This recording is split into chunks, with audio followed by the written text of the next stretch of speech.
هلو چطوری؟ سلام حالتون توپ خوب و علی باشه.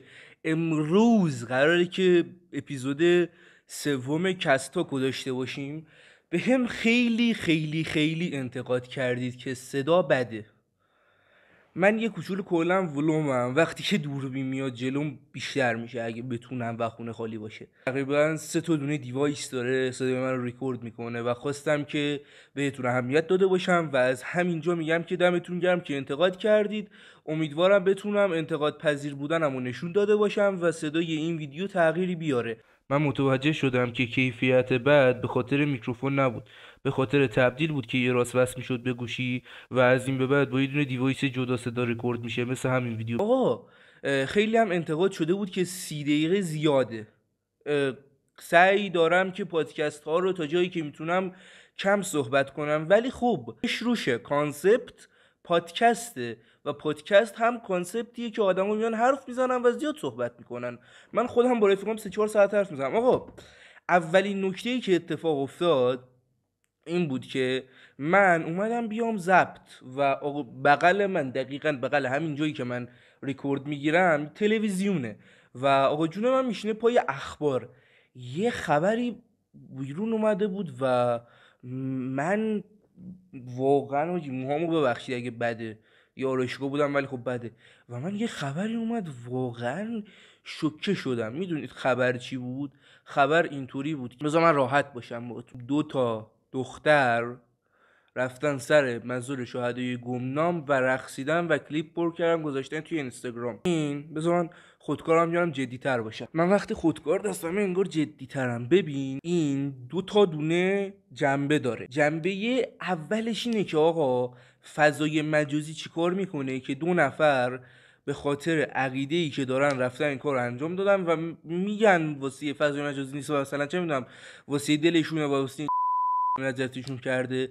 ولی من یه برداشت دیگه ای دارم، میگم ببین فضای مجازی چیکار کرده که اینا دارن اینطوری میشن و اینطوری ویدیو میذارن و باعث دستگیریشون میشه و بعضیا هم اصلا چیکارایی توش میکنن یا نمیکنن و دستگیرشون نمیکنن.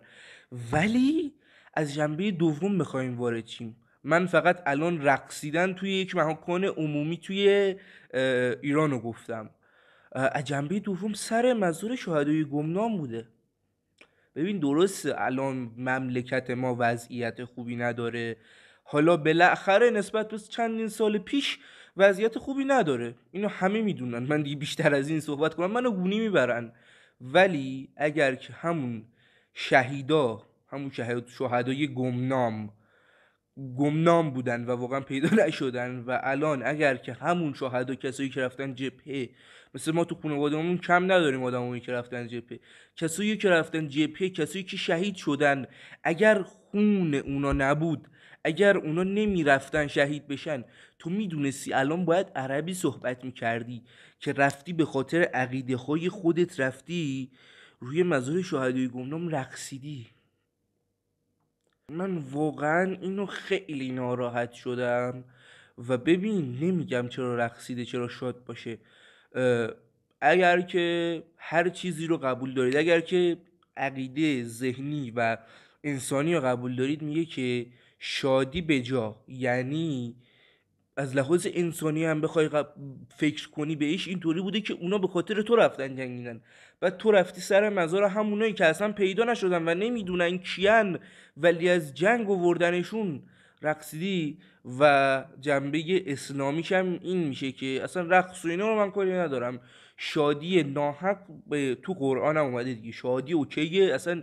ببین خدا خودش گفته شادی کنید، یعنی شادی کاملا اوکیه، ولی شادی حق و به جا. و اینکه اومدید یهو این کارو کردید، یه کوچولو احساس میکنم اشتباه.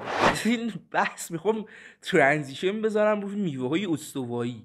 ببین بعضی از میوه های استوایی خیلیاتون خوردید، بر فرض مثال فکر کنم که منگو و انبه استواییه، آناناس استواییه دیگه. این دوتا رو توی هر کجا ایران که زندگی کرده باشید خوردید. آقا من اینا رو خورده بودم، پشن فروت خورده بودم، یه سری از مثلا ببین یه چیز نمیدونم یه چیز پشت پرده رو میگن خورده بودم که مثلا باز میشه دراگون خورده بودم، آووکادو خورده بودم. یه چیزی که من نخورده بودم و خیلی دوست داشتم بخورم آقا بلوبری بود و من اصلا تا حالا نخورده بودم، فقط تعریفش رو شنیده بودم و سانس و اینا.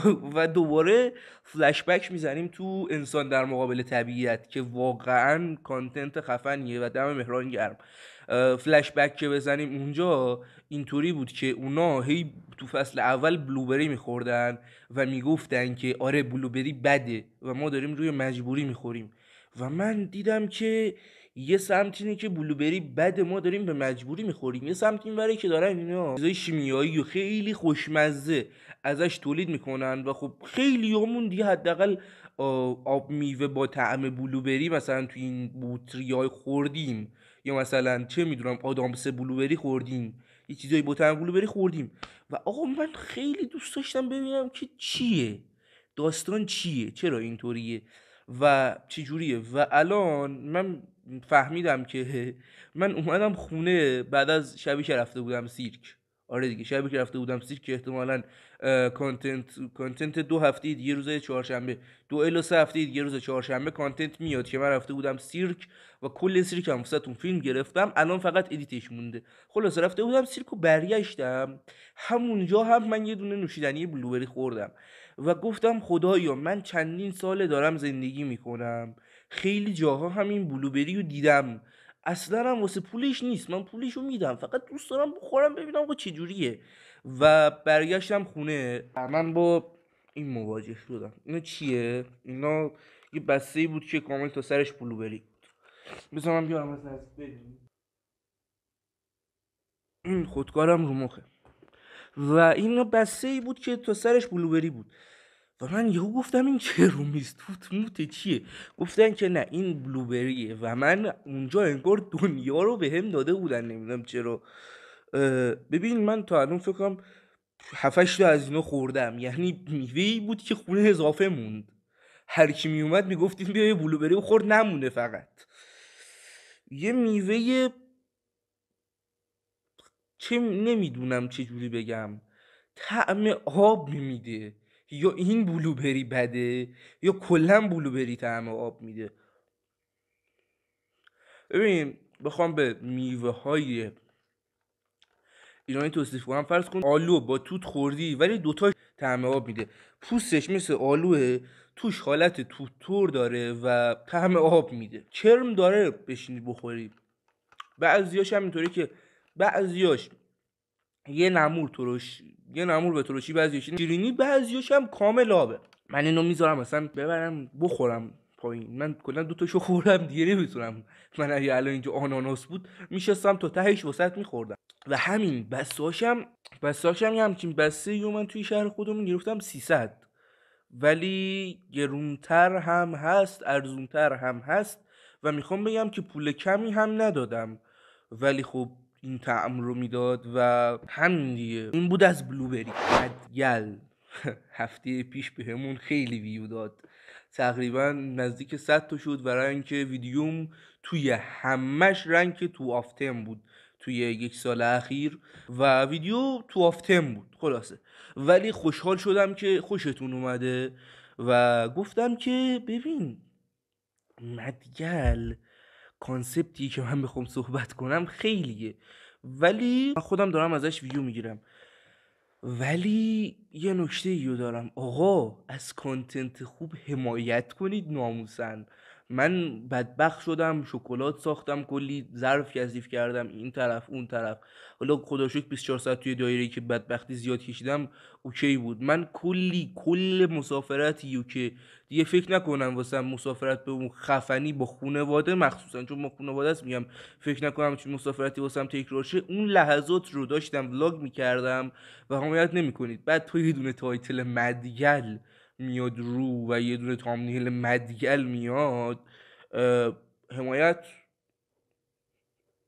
اینطوری میشه و میخوام بگم که تو چقدر پایین تنه، تو چند سال پایین تنه آقا. به مغز به خدا واسه یه مغز اینقدر یه پایین تنه رو فکر کردید بهش که هر جا پایین تنه، یوتیوب جا پایین تنه نیستا، من دارم میگم یعنی نمیدونم چی بگم. آها من اینطوری رفتم بگم باشی من یه آدم تأثیرپذیریم، یعنی کسایی رو که میبینم دقیقاً کانتنتم به همون سمت میره. من 2 سال پلنت رو از قسمت اول دنبال میکردم، کانتنت هم رفت به سمت پادکست، چیزایی که گوش دادم رفت به سمت پادکست، پاشا مجلسی رو دیدم رفت به سمت پادکست. و اصلا من یکی از دلایل دیگه ای هم که دارم میرم کلاس کارگردانی پاشا مجلسی بود. پاشا مجلسی خیلی ویدیوش خفن بود، خیلی ویدیوش گاد بود و خودش هم گفته بود که کلاس کارگردانی شرکت کرده و من گفتم که اگر که من این کارو بکنم شاید بتونم نزدیکتر بشم به اونا. و میخوام بگم که آقا، یک، مودی اینطوری مثل من نباشید. دو، اینقدر تأثیر پذیر نباشید از کسایی که میبینیدش. اوکی، تو داری طرفو میبینی باهاش حال میکنی، تأثیر پذیر نباش.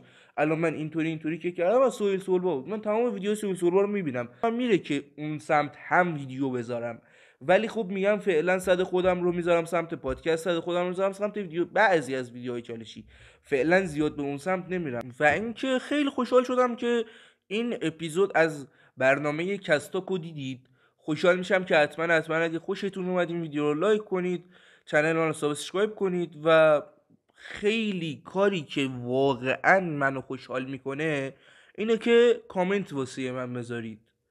یعنی واقعا کامنت منو خوشحال میکنه و حرف دیگه ای هم نمیمونه. تا ویدیوهای آینده، فعلا خدا نگهدار شما.